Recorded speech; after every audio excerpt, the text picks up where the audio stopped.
अस्सलाम नाज़रीन, मैं हूं असद अली तूर अपने प्रोग्राम असद तूर अनसेंसर्ड में। और बिल आखिर सुप्रीम कोर्ट में बड़ी जंग छिड़ गई। जी हां, चीफ जस्टिस याया आफरीदी और जस्टिस मुनीब अख्तर और जस्टिस मंसूर अली शाह में इख्तलाफात पैदा हो गए हैं और बड़े संगीन नोयत के इख्तलाफात हैं। और उन इख्तलाफात की रोशनी में आज फिर जुडिशल कमीशन ऑफ पाकिस्तान का इजलास होने जा रहा है। वो जुडिशल कमीशन ऑफ पाकिस्तान जिसको एक टेंटेड मैंडेट वाली पार्लियामेंट ने अब तश्कील नो की है, अपनी मेजॉरिटी बनाई है, जहाँ पे फार्म 47 की लास्टिक की शलवारें पहने हुए अब हुक्मरान जो पार्लियामेंटेरियन हैं वो बैठ के सुप्रीम कोर्ट के अंदरूनी मामलात, सुप्रीम कोर्ट के बेंचेस और सुप्रीम कोर्ट के जजेस डिसाइड करेंगे। और अब जो लड़ाई छिड़ी है और इसमें जो इख्तलाफात आए हैं वो सारी तफसीलात भी आपके सामने रखेंगे। और रखेंगे कि अब जस्टिस याया आफरीदी के लिए वो लम्हा आ गया है कि उनको या तो अपने इदारे के साथ, जिसे कहते हैं वो लॉयल्टी दिखानी है, आज़ादी अदलिया के उसको प्रिंसिपल को उसका दिफा करना है, आईन पाकिस्तान का दिफा करना है, या उनको साबिक चीफ जस्टिस कादी फाइसा की तरह अपनी सुप्रीम कोर्ट के पीठ में छुरा घोंप के इस्टेब्लिशमेंट की गोद में बैठना है। ये अब डिफाइनिंग मूवमेंट्स आ गए हैं। तो ये तमाम तफसीलात आपके लिए असद तूर अनसेंसर्ड में हम लेके आ रहे हैं। जी हाँ, तो तफसीलात ये हैं कि आपको मालूम है कि अब तक जो 26वीं आइनी तरमीम है उसके ख़िलाफ़ 7 आइनी पटिशन्स दायर हो चुकी हैं। और ये आइनी पटिशन्स इस बात को आर्गू करती हैं कि इससे आज़ादी अदलिया और सुप्रीम कोर्ट कंप्रोमाइज़ हुई है, अंडरमाइन हुई है, और अब वो एग्जेक्टिव की एक मातहत अदारा बन के रह गई है। अब वो एक इंडिपेंडेंट अदलिया नहीं है। और ये बात सिर्फ ये 7 पटिशनर्स नहीं कह रहे, ये अक़वाम मुत्तहिदा ने कही है, ये इंटरनेशनल जूरिस्ट्स की ऑर्गेनाइजेशंस ने कही है कि भाई पाकिस्तान की सुप्रीम कोर्ट अब एक कंप्रोमाइज्ड सुप्रीम कोर्ट है। और अब इस कंप्रोमाइज सुप्रीम कोर्ट कैसे है, ये उस 26वीं आइनी तरमीम के ज़रिए है। 26वीं आइनी तरमीम के ज़रिए कैसे है कि अब जो पॉलिटिशियंस हैं, और वो भी एक ऐसी टेंटेड पॉलिटिशियन जो एक टेंटेड पार्लियामेंट के ज़रिए बैठे हुए हैं, जिनको इस्टेब्लिशमेंट ने एक चोरी शुदा 8 फरवरी के इलेक्शन के ज़रिए इंस्टॉल किया है, उन्होंने एक आइनी तरमीम की। रातों को लोगों को अगवा करके रात के 12 बजे के बाद उन्होंने एक आइनी तरमीम करके मेरिट और सीनियरिटी दोनों प्रिंसिपल्स पर पूरा उतरते हुए जस्टिस मंसूर अली शाह का रास्ता रोका। तीसरे नंबर के जस्टिस याया आफरीदी को चीफ जस्टिस इंस्टॉल किया। और अब अगर आप देखा जाए तो जस्टिस याया आफरीदी बुनियादी तौर पर 26वीं आइनी तरमीम के बेनिफिशरी हैं। उस बुनियादी हकूक़ पर डाका मारती आइनी तरमीम के जो फंडामेंटल राइट्स पर डाका मार रही है, अवाम के बुनियादी हकूक़ पर डाका मार रही है, उसके बेनिफिशरी हैं। तो उसके ज़रिए वो चीफ जस्टिस बने हैं। फिर इस सुप्रीम कोर्ट को मज़ीद कमज़ोर करने के लिए इसमें एक आइनी बेंचेस का एक शोशा डाल दिया गया कि जी आइनी बेंचेस होंगे। फिर इसमें यह डाल दिया गया कि जी वो आइनी बेंच भी एक नया तश्कील शुदा जो जुडिशल कमीशन ऑफ पाकिस्तान होगा वो बनाएगा। और नए तश्कील शुदा जुडिशल कमीशन ऑफ पाकिस्तान में भी मज़ीद पार्लियामेंटेरियन ऐड करके हुकूमत ने अनप्रेसिडेंटेड मेजॉरिटी हासिल कर ली है, एक गैर मामूली मेजॉरिटी है, जिसके बाद अब ये जो सुप्रीम कोर्ट है ये अब एक रबड़ स्टैंप है। ये जो जजेस बैठे हुए हैं ये एक रबड़ स्टैंप है इस हुकूमत के आगे। ये जितना मर्जी जोर लगा ले, अब जो पार्लियामेंटेरियन है ख़ासतौर पे हुक्मरान जमात के, वो अपने मर्जी के बेंचेस बनाएंगे, अपनी मर्जी के जजेस चुनेंगे जिनका उनको पता होगा कि वो उनकी मर्जी के फैसले देंगे। तो इस रोशनी में आपको मालूम है इससे पहले भी जो प्रैक्टिस एंड प्रोसीजर एक्ट जब आया था तब भी सुप्रीम कोर्ट की फुल कोर्ट ने उसका जायज़ा लेकर उसको जब इंडोर्स किया था तो उस पर अमल दरामद शुरू हुआ था। ठीक है, तो अब ये 26वीं आइनी तरमीम भी सुप्रीम कोर्ट के जिसे कहते हैं अंदरूनी जो इंतज़ामी वर्किंग है उससे मुतल्लिक है। तो अगर इंतज़ामी अमूर से मुतल्लिक सुप्रीम कोर्ट को इतना बड़ा जिसे कहते हैं वो उसमें तब्दीलियाँ लाई गई हैं, तो ये बुनियादी तौर पर पहले जो अभी 17 जजेस हैं सुप्रीम कोर्ट के, उनको बैठ के जायज़ा लेना होगा। अगर वो इंडोर्स करेंगे कि हाँ पार्लियामेंट ने हमारे अंदरूनी मामलात पर, हमारे इंतज़ामी मामलात पर एक दुरुस्त लेजिस्लेशन किया और इसी की ज़रूरत थी, तो सो बिस्मिल्लाह। इसके तहत सुप्रीम कोर्ट चले। लेकिन अगर ये नहीं होता तो फिर तो इसका मतलब है कि एक कंप्रोमाइज सुप्रीम कोर्ट है जो डंडे के जोर पे एस्टैब्लिशमेंट के चलाई जा रही है। ठीक है, एस्टैब्लिशमेंट का दिया हुआ घोड़ा है जिस पे जस्टिस चीफ जस्टिस याया अफरीदी सवार हैं और वो भगाए जा रहे हैं। भगा रहे कहाँ पर हैं ये पता नहीं है। ठीक है, क्या वो इससे दरियाफ्त करेंगे, कौन सा वो जिसे कहते हैं कानून का खजाना निकालेंगे कौम के लिए, ये तो अब हम देखेंगे। तो अब हुआ ये कि अब जो ख़त मंजर आम पर आया है, जो कि बड़ा ही धमाका खेज खत है, वो सीनियर प्यूनर जज जस्टिस मंसूर अली शाह और जस्टिस मुनीब अख्तर ने चीफ जस्टिस याया अफरीदी के नाम लिखा है। इस खत में ये इंकशाफ है कि इन जजेस ने चीफ जस्टिस याया अफरीदी को जब कमेटी की तश्कीलें नौ की गई और चीफ जस्टिस याया अफरीदी ने जस्टिस मुनीब अख्तर को वापस कमेटी में शामिल किया और जस्टिस अमीनुद्दीन खान को निकाला, जो कि इस वक्त हुकूमत की आंखों का तारा है, एस्टैब्लिशमेंट की आंखों का तारा है, जिनको वो कहते हैं कि जी इनको आईनी बेंच का सरबराह बनाया जाए, बड़ा ही क्यूट काम करेंगे। ठीक है, तो उसके ऊपर जब उनको निकाल दिया गया और जस्टिस मुनीब अख्तर वापस प्रैक्टिस एंड प्रोसीजर एक्ट की कमेटी में आ गए, तो उसके बाद फिर ये जिसे कहते हैं कि इन दोनों जजेस ने उसी दिन 31 अक्टूबर को जो जस्टिस याया अफरीदी हैं उनको दरख्वास्त की कि आप practice and procedure act committee का इजलास बुलाइए और उसमें ये आइनी जो पिटिशंस आई हैं 26वीं आइनी तरमीम के ख़िलाफ़, इनको फुल कोर्ट के सामने फ़िक्स कीजिए ताकि फुल कोर्ट इनका जायज़ा ले, क्योंकि ये हमारे अदालती अंदरूनी मामलात से मुतल्लिक है और अगर फुल कोर्ट फिर इंडोर्स कर देगा तो कर लेंगे। लेकिन जस्टिस याया अफरीदी ने, जो चीफ जस्टिस ऑफ पाकिस्तान है इस वक्त 26वीं आइनी तरमीम के बेनिफिशरी हैं, उन्होंने फुल कोर्ट का इजलास नहीं बुलाया। उन्होंने जिसे फुल कोर्ट कह रहा हूँ, उन्होंने practice and procedure act committee का इजलास नहीं बुलाया। जब supreme court practice and procedure act committee का इजलास नहीं उन्होंने बुलाया तो इन दो जजेस ने, क्योंकि 3 में से 2 जजेस थे, 2 जजेस ने, जस्टिस मंसूर अली शाह और जस्टिस मुनीब अख्तर ने, जस्टिस मुनीब अख्तर के चैम्बर में ये इजलास समन कर दिया और वहाँ पर इन 2 जजेस ने अपनी 2 जजेस की अक्सरियत थे फुल कोर्ट के सामने 4 नवंबर को, यानी कि गुज़िश्ता रोज़ फिक्स कर दिया फुल कोर्ट के सामने, जिसे कहते हैं ये प्रैक्टिस जिसे कहते हैं 26वीं आइनी तरमीम के खिलाफ जो पिटिशंस थी उनको समाअत के लिए। और अब जो काज लिस्ट जारी की गई इस हफ्ते की, उसमें लेकिन जस्टिस याया अफरीदी ने और रजिस्ट्रार ने फुल कोर्ट नहीं शामिल किया, 26वीं आइनी तरमीम के खिलाफ पिटिशंस नहीं शामिल की। इस पर गुज़िश्ता रोज़ 4 नवंबर को जब पार्लियामेंट सुप्रीम कोर्ट के जजेस की तादाद बढ़ा रही थी, डबल कर रही थी, 17 से 34 कर रही थी, तो उस वक्त जस्टिस मंसूर अली शाह और जस्टिस मुनीब अख्तर ने चीफ जस्टिस याया अफरीदी को एक ख़त लिखा। उसमें उन्होंने जो तफसीलात बयान की उसके मुताबिक वो ये लिखते हैं कि 31 अक्टूबर को आपसे प्रैक्टिस एंड प्रोसीजर कमेटी इजलास बुलाने की दरख्वास्त की। इजलास में 26वीं आइनी तरमीम के ख़िलाफ़ दरख्वास्तों को मुकर्रर करने पर गौर करना था।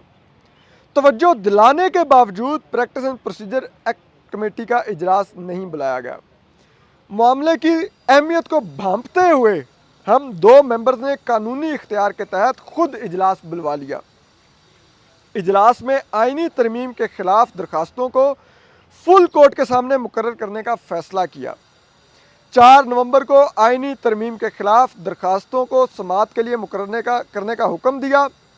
फ़ैसले से मुतल्लिक रजिस्ट्रार ऑफिस को आगाह कर दिया था, जिस पर अमल दरामद लाजिम है।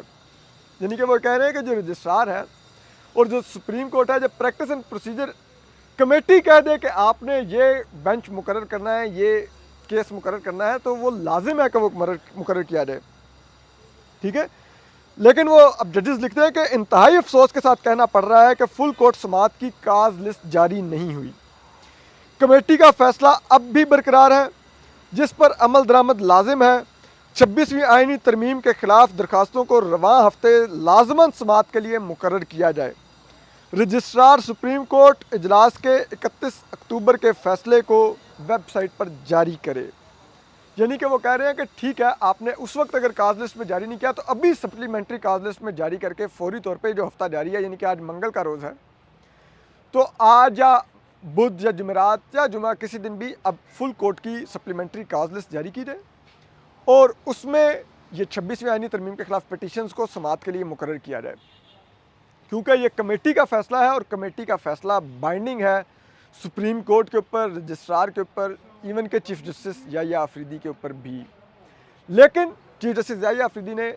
नहीं अभी तक काज लिस्ट जारी की। अब अगर for the sake of argument हम मान लें कि चीफ जस्टिस याहिया अफरीदी ये समझते हैं कि क्योंकि 26वीं आईनी तरमीम के बाद अब आर्टिकल 184(3), आर्टिकल 100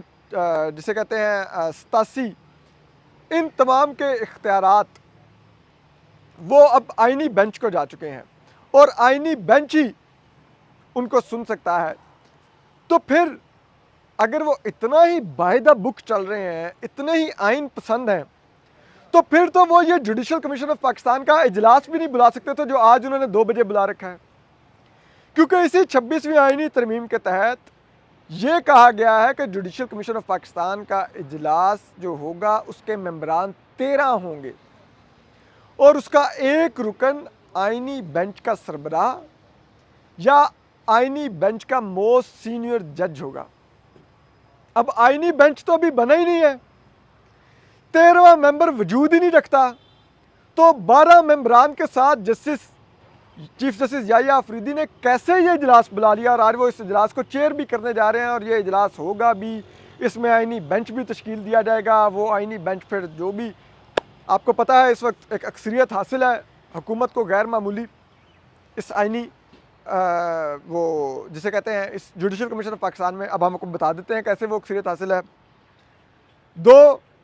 एक हुकूमती MNA, एक हुकूमती सेनेटर, 2 रुकन हो गए। एक जो प्राइवेट मेंबर इंस्टॉल की हैं स्पीकर कौमी असम्बली अयाज सादिक ने, आपको पता है वो कितने इंडिपेंडेंट इंसान हैं। 3 हो गए वोट हुकूमती। चौथा वोट हो गया पाकिस्तान बार कौंसिल का हुकूमत के पास, ठीक है, वो भी इस वक्त आपको पता है इस्टेब्लिशमेंट की एक बी टीम है। 5वां वोट हो गया लॉ मिनिस्टर आज़म नज़ीर तारड़ का। 6ठा वोट हो गया अटॉर्नी जनरल मंसूर उस्मान अवान का। 7वां वोट हो गया जस्टिस अमीनुद्दीन खान का इंशाल्लाह। 8वां वोट अब अगर देखा जाए जिस तरह के इख्तलाफात नज़र आ रहे हैं और चीफ जस्टिस याहिया अफरीदी जिस अंदाज में 2 मोस्ट सीनियर जजेस की नहीं सुन रहे,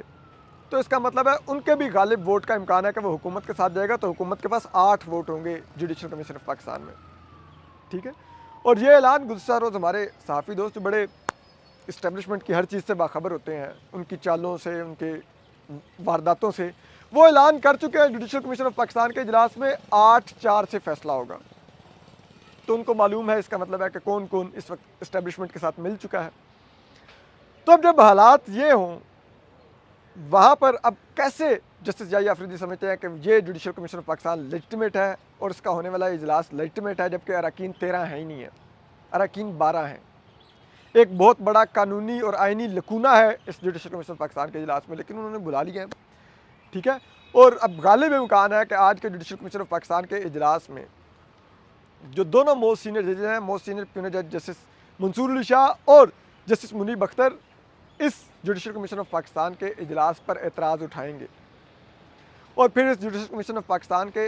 इजलास के तरीक़ाकार पर एतराज़ उठाएंगे कि कैसे 13वां बंदा मिसिंग है, और इस पर भी एतराज़ उठाएंगे कि फिर कैसे आप ये एक जो incomplete judicial commission of Pakistan है, आइन के मुताबिक जो इनकम्प्लीट है, अगर उस 26वीं आइनी तरमीम को मान भी लिया जाए तो वो कैसे बैठ के एक आइनी बेंच तश्कील दे सकता है। और क्यों नहीं ज़रूरी होता कि पहले ये फुल कोर्ट बैठ के इस आइनी तरमीम का तो जायज़ा ले,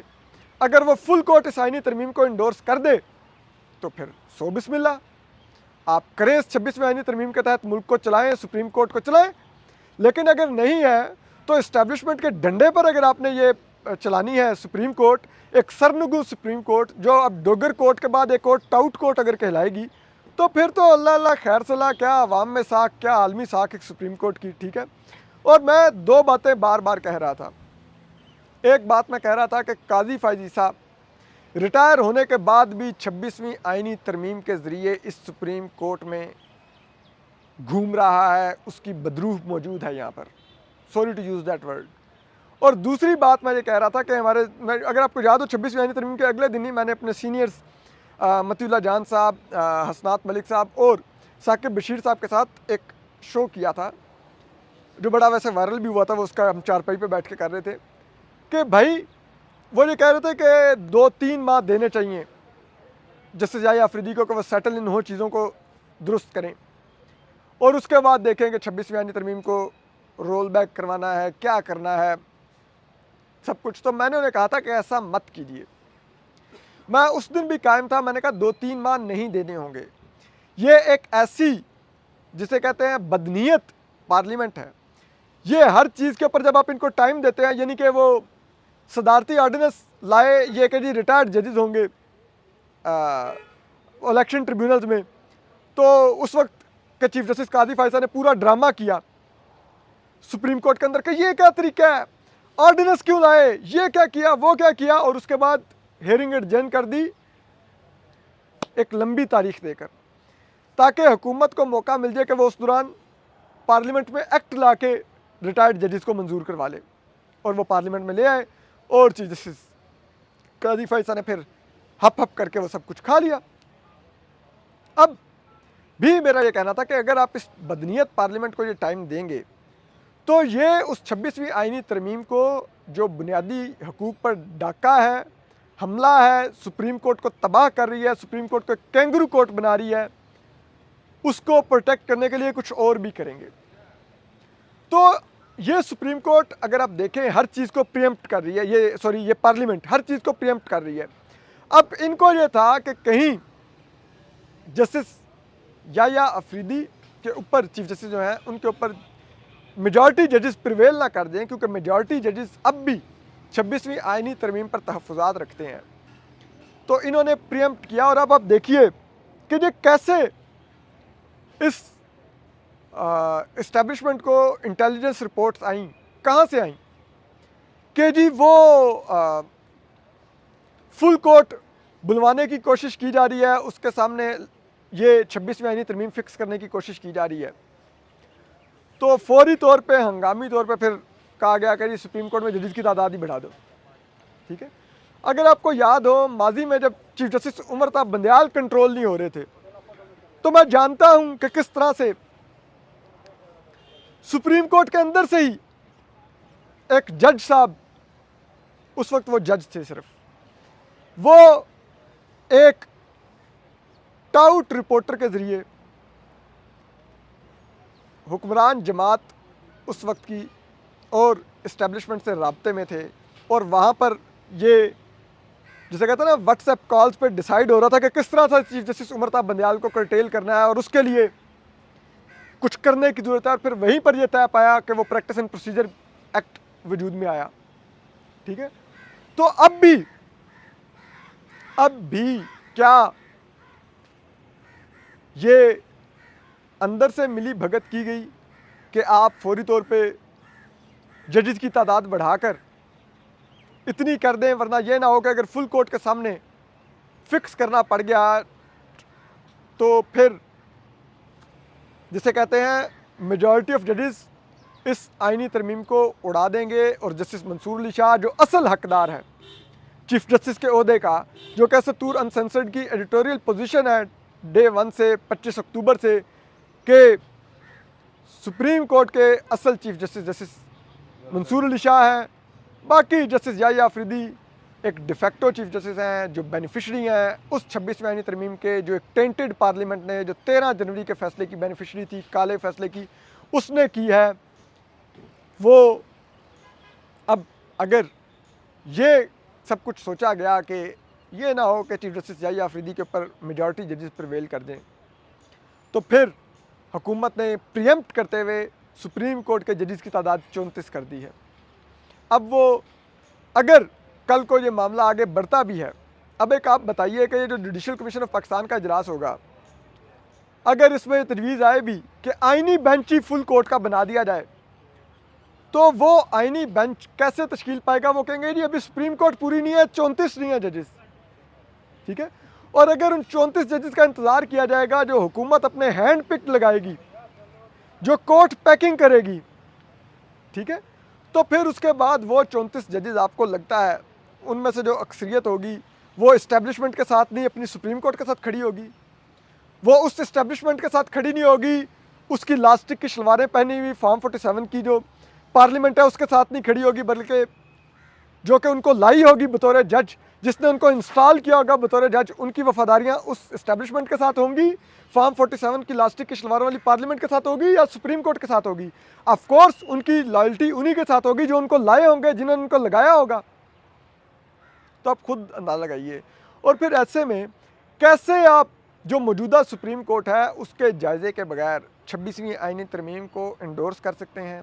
उसके तहत सुप्रीम कोर्ट अच्छे बच्चों की तरह काम शुरू कर सकती है, और उसी के फिर तबाही के अगले स्टेप में आप जजेस की तादाद भी 34 कर सकते हैं। लाइक फिर उसी की तबाही में आप प्रैक्टिस एंड प्रोसीजर एक्ट से, कमेटी से आप कह सकते हैं जी एक आईनी सो कॉल्ड बेंच का जो सरबराह होगा वो अब कमेटी का रुकन होगा, और अगर वो नहीं भी होगा तो मोस्ट सीनियर जज होगा, ठीक है, या कोई अगला जज होगा, लेकिन किसी भी सूरत में तीसरे नंबर वाला जस्टिस मुनीब अख्तर नहीं होगा प्रैक्टिस एंड प्रोसीजर एक्ट में की कमेटी में। तो फिर उसके बाद क्या सुप्रीम कोर्ट की इंडिपेंडेंस बचती है? और इस सब के बाद अब ये वो फैसला कुन मरले हैं कि अब जस्टिस याह्या अफरीदी की हतमी पोजीशन सामने आएगी। वो जो सब कहते हैं ना कि वो गैर मुतनाज़ा है, वो गैर मुतनाज़ा आज तक इसीलिए है कि उन्होंने आज तक किसी फरीक के हक और किसी के खिलाफ फैसला दिया ही नहीं है। वो तो होना कि अगर वो असद तूर के हक में फैसला देंगे तो मतीउल्लाह जान कहेंगे ना कि ये तो असद तूर के तरफ टिल्ट रखता है ये चीफ जस्टिस, या वो मतीउल्लाह जान के हक में फैसला देंगे तो असद तूर कहेगा कि नहीं ये तो मतीउल्लाह जान की तरफ टिल्ट करता है। हालांकि ये बुनियादी तौर पर गलत बात है। हर जज केस सुनते हुए उसको गैर जानिबदार होना चाहिए, लेकिन जब उसने फैसला देना होता है तो वो उसको किसी एक साइड पे जानिबदारी देनी होती है। और हम ये समझते हैं कि उसकी जानिबदारी उस वक्त जब वो फैसला लिखे जो फरीक हक पर हो उसके साथ होनी चाहिए, और आईने पाकिस्तान और कानून पाकिस्तान के साथ होनी चाहिए। लेकिन चीफ जस्टिस याह्या अफरीदी ने आज तक जब ऐसा कोई किसी एक साइड की तरफ फैसला दिया ही नहीं, तो कोई साइड उनके ऊपर कैसे एतराज़ कर सकती है? तो वो खुद को सो कॉल्ड गैर मुतनाज़ा रखते हैं, हालांकि वो बुनियादी तौर पे हमेशा पतली गली से निकल जाते हैं, तीसरी पोजीशन लेकर, ना माइनॉरिटी में जाते हैं ना मेजॉरिटी में जाते हैं, अपने एक अलहदा लोड लिख कर निकल जाते हैं। तो अब वो यही काम अभी नज़र आ रहा है कि यहाँ पर भी करते नज़र आ रहे हैं कि वो एक तरफ chief justice Mansoor Ali Shah full court के इजलास में उन्होंने ये कहा हमने उनका अपना लिया, ADR कमेटी उनको वापस कर दी, जस्टिस मुनीब अख्तर को हम प्रैक्टिस एंड प्रोसीजर एक्ट की कमेटी में वापस ले आए, 6 जजेस से मैंने मुलाकात कर ली जो इस्लामाबाद हाई कोर्ट के थे, लेकिन साथ ही हुकूमत को भी अकोमोडेट कर दिया। वो जुडिशल कमीशन ऑफ पाकिस्तान जिसमें बहुत बड़ा आइनी लकूना है उसका इजलास भी बुला लिया,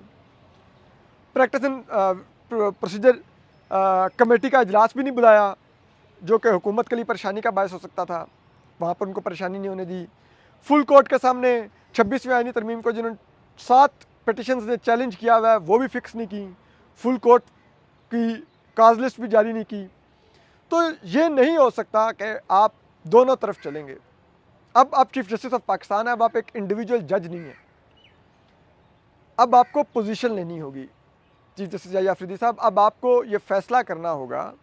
और ये पूरी कौम और पाकिस्तान की अदलिया और कानूनी बिरादरी देख रही है।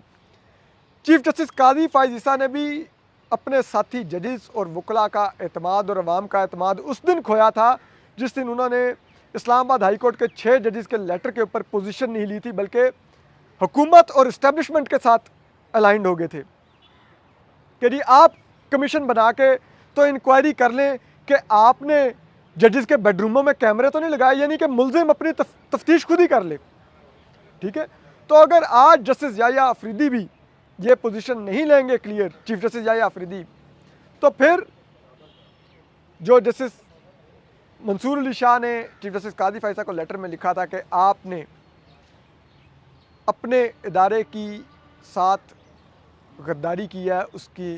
जिसे कहते हैं ना पीठ में छुरा घूम पाया, उसमें मुदाखलत के दरवाजे खोले हैं, तो फिर वही चीज़ जस्टिस याह्या अफरीदी पर भी अप्लाई होने लग जाएगी। उनको अब पोजीशन लेनी है, या उनको अपनी सुप्रीम कोर्ट का पाकिस्तान की अदलिया की आज़ादी का दिफा करना है, इस 26वीं आइनी तरमीम को दफन करना है, इस आइनी जिसे कहते हैं बेंच के बदबूदार आइडिया को तबाह करना है, और ये जो 34 जजेस के ज़रिए कोर्ट पैकिंग की कोशिश की जा रही है, इस कोर्ट पैकिंग को रोकना है, इस सब को कालेदम करार देना है। और जो असल हकदार है चीफ जस्टिस का, जस्टिस मंसूर अली शाह, उनके हवाले सुप्रीम कोर्ट करके वापस बतौर जज बैठना है और अपना 2028 तक इंतज़ार करना है चीफ जस्टिस बनने का। अगर वो ये करेंगे तो वो पाकिस्तान की तारीख में सुनहरे हरूफ में लिखे जाएंगे, वरना अगर वो ये नहीं करेंगे और जैसे वो मामला चलाने की कोशिश कर रहे हैं इस तरह चलाएंगे, तो वो एक और चीफ जस्टिस कादी फ़ाइसा की कंटिन्यूटी कहलाएंगे। हम आपको अपडेट करते रहेंगे। अपना ख्याल रखिए। अल्लाह हाफ़िज़।